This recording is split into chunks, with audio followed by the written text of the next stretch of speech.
Hello दोस्तों। ज्यादातर लोगों को ये शब्द सही बोलने में कठिनाई होती है, तो आइए सीखते हैं इसकी सही प्रोनाउंसिएशन। इस शब्द को दो तरह से बोल सकते हैं।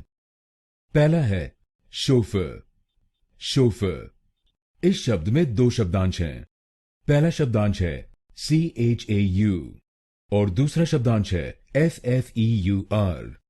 पहले शब्दांश को यानी CHAU हम बोलेंगे शो, शो, और दूसरे शब्दांश को यानी FFEUR हम बोलेंगे फ, फ।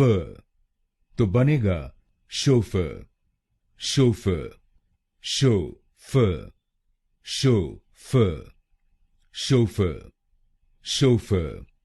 और इस प्रोनाउंसिएशन में हम पहले शब्दांश पर यानी CHAU पर जोर डालेंगे।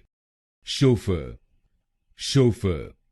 और दूसरा प्रोनाउंसिएशन है शोफर।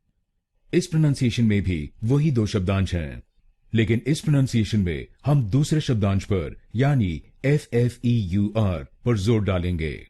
Chauffeur, chauffeur.